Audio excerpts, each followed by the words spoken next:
মধ্যপ্রাচ্যের উত্তপ্ত রণাঙ্গনে ইসরায়েলি এলিট ফোর্সের দম্ভ আজ ধুলোয় মিশে গেছে।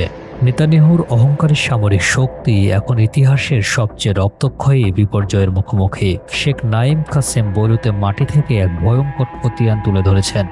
ইসরায়েলি আগ্রাসনের জবাবে তাদের প্রতিরোধ বাহিনী পরিচালনা করেছে ৩,১৮৫টি সুনির্দিষ্ট এবং বিধ্বংসী অপারেশন। এই মহাপ্রলয়ঙ্কারী হামলায় রণক্ষেত্রে প্রাণ হারিয়েছে ২,০০০-এরও বেশি ইসরায়েলি সেনা, আর হাসপাতালের বেডে মৃত্যুর সাথে পাঞ্জা লড়ছে ১০,০০০-এরও বেশি সৈন্য। এই ভয়াবহ পরিসংখ্যান প্রমাণ করে যে প্রতিরোধ যুদ্ধের সামনে বড় বড় পরাশক্তি কতটা অসহায় হতে পারে। বিশ্ববাজারে তেলের মজুদ যখন তোলানিতে, তখন তেহরানের কৌশলগত হরমুজ প্রণালী বন্ধের সিদ্ধান্তে কেঁপে ওঠে ওয়াশিংটনের মসনদ। খোদ মার্কিন প্রেসিডেন্ট ডোনাল্ড ট্রাম্প স্বীকার করতে বাধ্য হয়েছেন, ইরান যদি এই পথ খুলে না দেয় তবে আগামী ২৮ দিনের মধ্যে বিশ্ব এক মহাবিপর্যয়ের অন্ধকারে নিমজ্জিত হবে।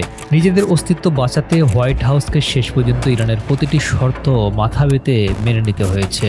ওয়াশিংটন ও তেহরানের মধ্যে এই নতুন সমঝোতা কেবল একটি চুক্তির নাম নয়, বরং এটি মার্কিন পররাষ্ট্রনীতির এক নজিরবিহীন পরাজয়। তবে এই সংঘাতের ইসরায়েলের বুকে যেন বারুদ হয়ে জ্বলছে। প্রধানমন্ত্রী বেনিয়ামিন নেতানিয়াহু একে দেখছেন পিঠে ছুরির আঘাত হিসাবে। তার মতে, বন্ধু সেজে আমেরিকা আজ ইসরায়েলকে ডাস্টবিনে ছুঁড়ে ফেলেছে। ওয়াশিংটন ও তেহরানের হাত মেলানোকে বিশ্বাসঘাতকতা আখ্যা দিয়ে নেতানিয়াহু এক প্রকাশ্য রণহংকার ছেড়েছেন। তিনি স্পষ্ট জানিয়ে দিয়েছেন, আমেরিকার সাথে দীর্ঘ কূটনৈতিক ও সামরিক সম্পর্ক ছিন্ন হলেও ইসরায়েল এক চুলও পিছু হটবে না। যে কোনো মূল্যে যুদ্ধ চালিয়ে যাওয়ার এই জেদ প্রমাণ করে তেল আবিব এখন আর কোনো পরাশক্তির ইশারা মানতে নারাজ। এখন প্রশ্ন হলো, এই পরিস্থিতির শেষ কোথায়? একদিকে হোয়াইট হাউসের সাথে ইরানের নতুন গাঁটছড়া, অন্যদিকে নেতানিয়াহুর দেয়ালে পিঠ ঠেকে যাওয়া হিংস্র বাঘের মতো এক বইয়ে লড়াইয়ের ঘোষণা।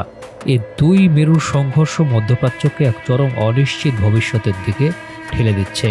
নেতানিয়াহুর এই অনমনীয় অবস্থান ইসরায়েলকে একঘরে করে দেয় কিনা, কিংবা হোয়াইট হাউস তাদের সিদ্ধান্তে কতটা অটল থাকে, তা এখন দেখার বিষয়।